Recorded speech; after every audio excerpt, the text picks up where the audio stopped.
take the skills I give you, but then is that going to do it? I'm afraid not, sorry. I'll give you the skills, but I'm also going to give the attributes that you need to hone for your own success. Your first one is intuition. Now, again, if you want to learn more on these skills, or if you want to really work at these are done in a lot more depth in the more advanced, in the magic and wizardry, which is more advanced. But there's plenty in this for you to acknowledge and work with. So your first one, like I said, is intuition. It's a skill that every single one of us possess. Unfortunately, very few are able to use it. And there's a very good reason for this. You're educated, and you're brought up in a society that doesn't support it. Think about a baby. A baby can pick up on its surroundings intuitively. It's able to read people around it, sense its surroundings. Animals do the same. Dogs, for example, intuitively sense people and environments. And we could do it as well. But as we grow up, as we get older, we are constantly taught to get more information, find out the facts, ignore those gut feelings, prove it, these sort of comments. And this is where we start to run into problems, because when the unconscious mind is bombarded with too much information about a given situation by that conscious thinking, then the intuitive part can't respond anymore. It takes longer to analyze that information, especially when factual stuff's chopped in, and that gut feeling fades away. Whereas if left to run, the unconscious mind will take all of the information it has access to in an instant. It will use all the lines of code within its entire programming to make a decision on the fly like that. And this includes information you can't consciously perceive, down to minute details. Let's say, for example, you make a snap decision about whether you like a person or not. Now, consciously, you might think about how they look, what they say, things like that. But your unconscious mind will be looking at every little tiny detail, minute fluctuations in skin color as they speak or move, changes in heart rate, smells that we can't consciously detect. And it will compare it to existing coding, and it will find matches to people from the past and experiences you've had to make those decisions. Now, when we learn to listen to our own unconscious minds, when we learn to use our intuition, everyday events make much more sense. We suddenly start to know things without understanding how we know them. An example I use for this in the pain side of things, there's actually no physical reason for a person to ache when it's going to rain. You get these people, oh, I'm a human barometer, it's going to rain tomorrow, I can feel those aches and pains. There's no reason for that. But there is a belief. There's an old wives' tale that you'll ache when it's going to rain. You have that belief. The unconscious mind can tell when it's going to rain. It senses changes in pressure, air temperature. It's been doing it since the day you were born. And it's recorded all this information since the day you were born. Other telltale signs of impending rain that you consciously aren't aware of. And it will create that pain for that reason. That's intuition. Now, as therapists, once you release the need for pages of information, listening to them talk about all this stuff that they're lying about anyway, no disrespect to them, but they don't even know they're lying about some of it. When you just listen to them with your unconscious mind, you will sense the patterns in their behavior, their speech, even their breathing. You'll pick up on the client's natural but consciously unnoticeable responses and reactions. And then our own unconscious will sift through the patterns in our own coding to pick out and identify those patterns. And whatever your intuition tells you in that moment will be correct. When you take in too much information, like I said, much of which is false in reality, you can't process it, especially when it's in conflicting with your gut, and you'll be wrong in what you're thinking. And again, we're going to talk more on this and question it during the Midas section of the training later on.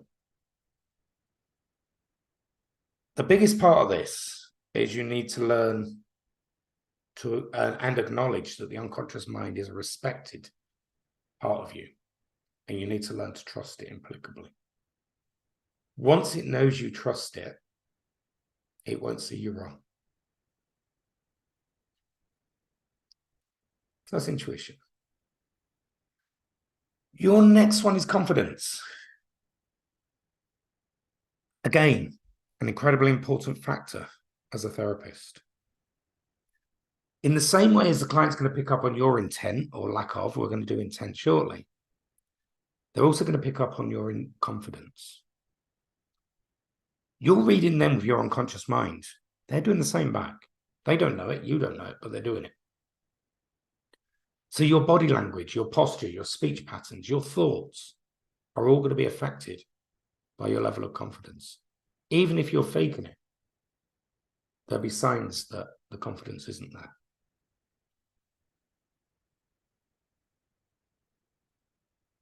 So work on that. I mean, you're listening to me on this training. Are you gonna be interested on that? Yeah. Oh, it might work. I don't know. We'll see, shall we? You're not going to have that confidence. But I'm telling you, I know this works. I'm confident it works, and you'll be picking up on that. And that's where you need to be. I'm not talking about your personal confidence here. We're going to deal with that later. But your confidence in what you're doing in the therapy room or with your clients or whatever you do in life. And there's only one way to get confident. Practice, practice, practice. And when you've done that, guess what? Practice some more. The team are all on hand to help in this. Everyone's always up for a free session. Rope in friends, family, the men walking past your house, the milkman, anyone you like. We have one trainee that used to practice on his teddy bear just to get the confidence there. I'd love to see his face if the teddy bear spoke. That would have been hilarious, but that's how he did it. Now, this confidence will also help to increase the intensity of your consciousness wave, giving you more power. I'm not going to go into much more detail on the consciousness wave in this training, but it's about building your power over somebody else's consciousness, which is the key to making changes in reality, which again, we're going to talk about later. Your next one is faith. No, I don't mean you've got to believe in God or Buddha or anybody else. This is the faith that's packaged in with your intent and your confidence. If you don't have faith in what you're doing, you will fail. 100%. And Henry Ford famously said, whether you believe you can do a thing or you can't, you're right. If you believe you're going to fail, you're going to fail. If you believe you're going to succeed, you'll succeed.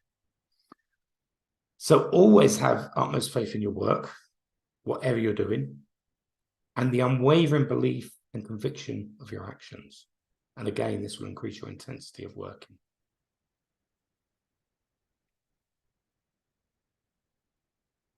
The next one we have here is rapport. Ooh. This is where I'm going to upset some people, especially NLP people. Despite the multitude of books and training materials out there teach you how to build rapport, speak how they speak, whether they speak visually, auditory or kinesthetically, mimic their movements. It's all bullshit. And I'm not going to use the polite term of rubbish. It is bullshit. You cannot fake rapport. They might not be aware of it, but unconsciously they'll know. And anyone that's done any slightest training, which seems every man and his dog these days, will know what you're doing and you look daft. I've had it done to me. I've seen people mimic my movements. I'll start doing awkward movements just to see how far they go. They mimic my conversation. I'll say, oh, that sounds good. And they'll start talking. I'll switch it over to visual and kinesthetic just to see how much I can play with them, because it's stupid. You cannot fake it. And don't buy into any of this training that says you can. If you meet a client with pure intent, confidence and belief, and you don't need anything from them in that moment, the rapport will be natural. Oh, I love that. Fiona's just got, I picked my nose once. Did they copy? I'll have to try that one next time. The rapport will be natural. We can all form rapport with anybody without any stupid acting when we don't want from them.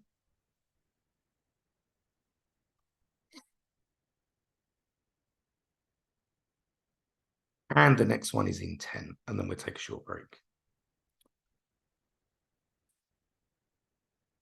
I've just done huge amounts of on intent in the other course.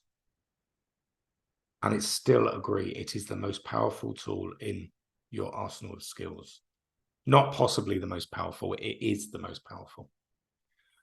We are dealing with a client's unconscious mind. It can read you as much as you can read them. If you're not focused on your client and their outcome, this will be picked up on unconsciously. It will make the therapy much harder. So if you're sat there in the therapy room, you're thinking about what you're going to have for tea tonight, or the driver that was driving so close up your backside on the way into the office, the client's not going to take anything from you. You need to be focused on them. They are the most important person in the world in that moment.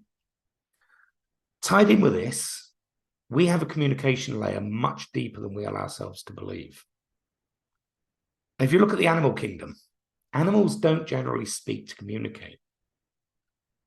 Birds in a flock will all turn at once. There's not a bird at one end saying, "Oi, Fred, we're going to turn in 3, 2, 1, all turn." They do it together silently. Same with fish in a school. Lions are silent when they're hunting. They're creeping up on the zebra, and there's a lion over the other side, and one coming from the south, one coming from the east, and one coming from the north. It's like, "Oi, you over there, is it? Oh, he's heard me. Bugger, he's run off." They're silent, but they still communicate with other members. We can do that.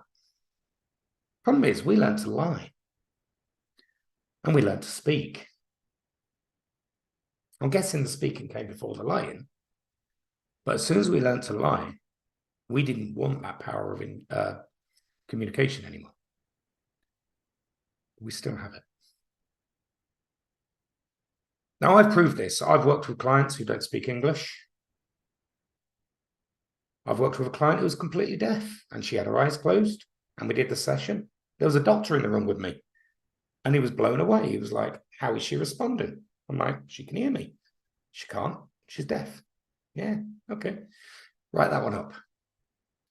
I've worked with these types of people without saying a word to them. And it's purely from having a clear intention. Now, your intent is also going to feed into the power of your consciousness wave. It's going to help change the reality that's being experienced. So as long as your intent is stronger and more clear than the client's, then that's the one that's going to present itself with the outcome. So what's your intent when it comes to clients? Now, obviously, usually, you're going to be working with the intent of sorting out their problem.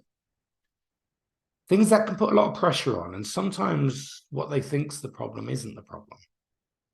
And we work with the patterns behind the problems. So it doesn't always work that way. There's two safety nets. One is happiness, because this is something we all desire. It covers all bases. The other one's abundance. Now, abundance isn't financial stuff. Abundance is a balance of everything in somebody's life. My common intent, the one that I've built into myself now, which I just bring up naturally, so I don't even have to think about it, is when I see a client, I want to give them a good experience and have them leave feeling better than how they arrived. That's it. Because I have that intent, they feel quite comfortable. There's no pressure. There's no hard work with it. So they're the main attributes you need to think about.